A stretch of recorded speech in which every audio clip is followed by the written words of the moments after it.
Hello and welcome to another lesson on A-level physics. Today's learning intention is to be able to solve circular motion problems.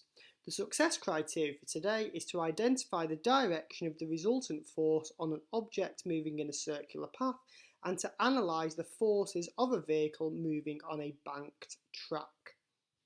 So let's start off by considering a car driving over a hill. Now, when we are driving over a hill, we can estimate or approximate that this is actually circular motion because that hill is forming part of a larger circle.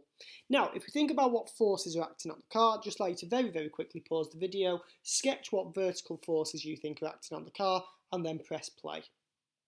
So the forces that are acting on the car, then we've got the weight, which of course you would have drawn going downwards, and we will have the support force acting upwards. Doesn't matter if you've not called it support force, you could have instead called it normal contact force or reaction force. Any of those is an acceptable alternative.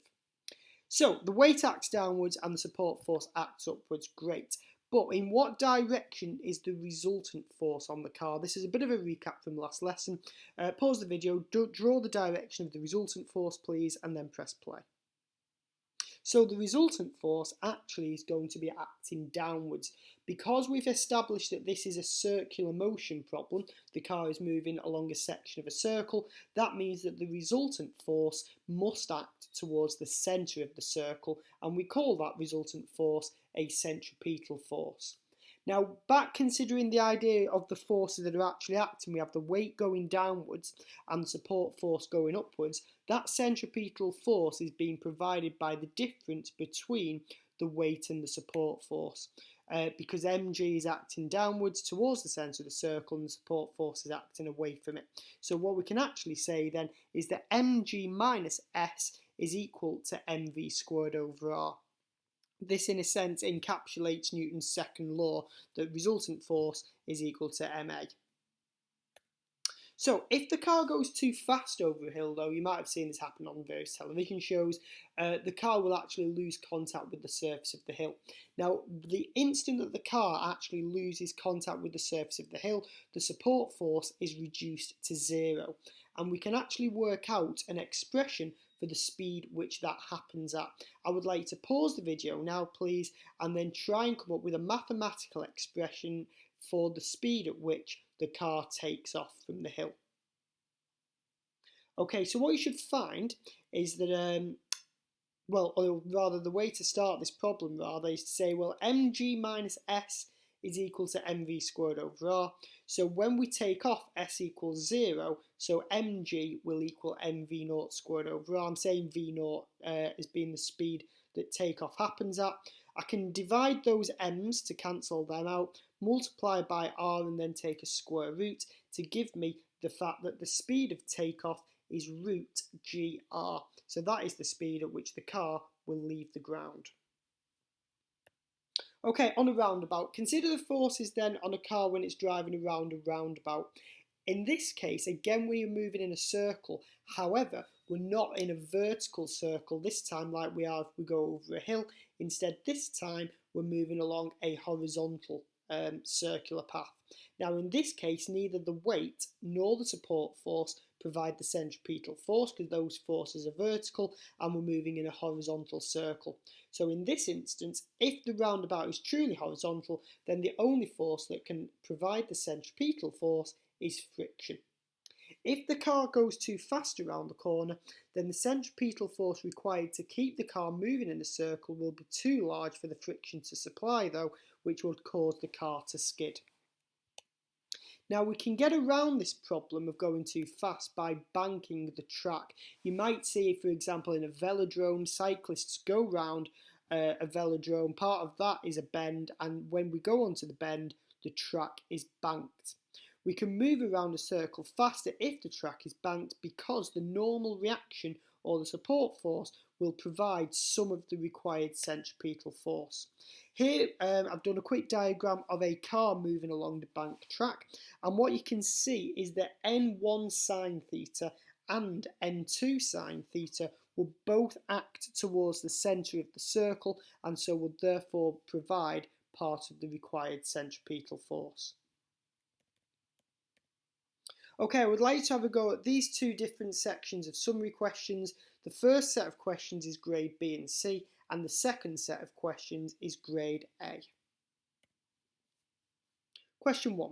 A vehicle of mass 1,200 kilograms passes over a bridge of radius of curvature 15 metres at a speed of 10 metres per second. We've been asked to calculate the centripetal acceleration of the vehicle on the bridge. So I've done a quick sketch to show what is going on here. I've labelled the mass of the vehicle, shown that the velocity is of course at a tangent to it, and labelled the radius of the circle as 15 metres, just so that I'm clear about what information I've got available to me. Now centripetal acceleration is v squared over r, so I do 10 squared divided by 15, which comes out as 6.67 metres per second squared. I now want to work out the support force on the vehicle when it was at the top of the hill.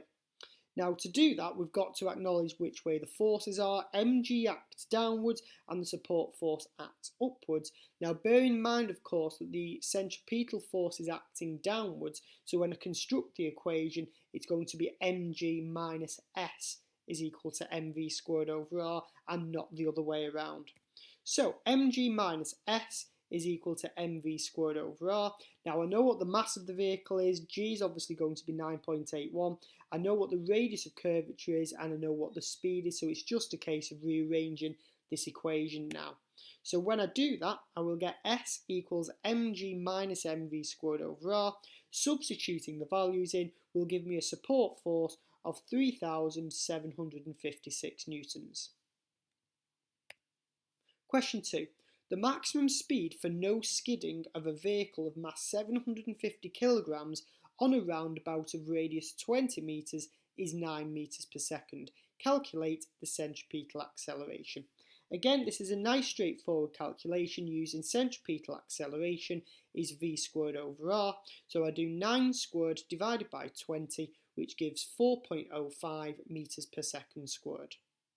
We now want to calculate the support force on the vehicle, the centripetal force on the vehicle. Centripetal force is mv squared over r, so all we actually need to do is do 4.05 multiplied by 750, which will give 3,038 newtons. Question 3. Explain why a circular athletics track is banked for sprinters but not for marathon runners. So if you apply a little bit of common sense to this, you know that sprinters are going to be going around a circular track faster than marathon runners are, because obviously sprinters cover shorter distances. Sprinters run at much higher speeds than marathon runners, and so therefore they require a larger centripetal force to move in a circular path. That is because of course centripetal force is mv squared over r, so making v bigger means that the centripetal force required is larger. Banking the track allows for a component of the sprinter's normal reaction or support force to provide part of the centripetal force. Marathon runners run at slower speeds, and so friction alone it can provide a sufficiently large centripetal force. Okay, grade A now. The diagram shows the parcel on the floor of a delivery van that is passing over a humpback bridge on a straight section of road. The radius of curvature of the path of the parcel is r, and the van is travelling at a constant speed of v. The mass of the parcel is m. Part A. Copy the diagram of the parcel shown opposite and draw arrows on it to show the forces that act on the parcel as it passes over the highest point of the bridge. Label the forces. So two forces are going to be acting. We're going to be having the support force and the weight. Now the support force needs to act from where the parcel and the floor of the van touch each other, whereas the weight, mg, is going to act from the centre of mass of the parcel. So when we draw this, it should be drawn as I have done there, with the reaction force acting from the point of contact of the two surfaces, whereas the weight acts from the centre of mass. Part B. Write down an equation that links the contact force R between the parcel and the floor of the van to M, V, R and G. So in the situation that we have here, where the van is going over the bridge, we know that the weight is acting in the direction that the centripetal force does. So we will be doing the weight subtracted from the contact force is equal to mv squared over r, And then because we want an equation that links r, we might want to rearrange that possibly to make r equal to it, but it doesn't matter, it just wanted that Newton's second law expression. Part C. Calculate R if m equals 12 kilograms, r equals 23 metres and v equals 11 metres per second. So now if we hadn't rearranged the equation in part B, we will do in part C. So then we substitute the numbers in to do 12 times 9.81, that's mg, take away 12 times 11 squared over 23, that's your mv squared over r, and that comes out as being equal to 55 newtons.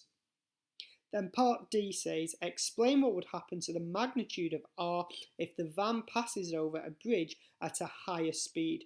What is the significance of any van speed greater than 15 metres per second? Support your answer with a calculation. So if we go over at a higher speed, then we're going to be taking away a larger centripetal force, and so the size of the normal contact force is going to be less. So that is what I've got written down there. If the van was to drive over the bridge at a higher speed, then the magnitude of the support force would reduce. I've then explained that by pointing out that the reaction force is mg minus mv squared over r, and so mv squared over r will be larger. We then want to know what the significance is of any van speed greater than 15. Well, let's plug that into the equation and find out what happens. When we substitute that in, we find that r is very, very small. It's 0.3 in fact, which is approximately equal to 0. And so the significance is that the parcel will probably lose contact with the surface of the van floor. Question 2. An object travels around a circle of radius r. The edge of the circle is banked at an angle theta so that at a speed v, the object cannot slip. And we want to write an expression for tan theta. This is definitely the hardest question in the entire lesson today, because it's not immediately obvious even how you would start this question. So we will start by writing out a set of equations that include theta in them. To begin that, we know that the weight mg has to balance out with the vertical component of that support force, because obviously it's in vertical equilibrium, the resultant force vertically is 0. So what we can actually say then is that r cos theta would be equal to mg. Now I can then think to myself, right, r cos theta equals mg. What would r sine theta be equal to then? Well, that has to be equal to the centripetal force, because r sine theta is the component of r that is acting towards the centre of the circle. So there we have those two expressions written down for us. But the question wants an expression for tan theta. If you've done A-level maths, you will remember, of course, that if you do sine theta divided by cos theta, that leads you to tan theta. So we're going to do that top equation divided by the bottom equation. When we do that, the values of r cancel out, and sine divided by cos is equal to tan theta. That means that tan theta then is equal to the right-hand sides divided by each other. The m's will cancel out with each other to leave tan theta is equal to v squared over gr. And that is our expression for tan theta.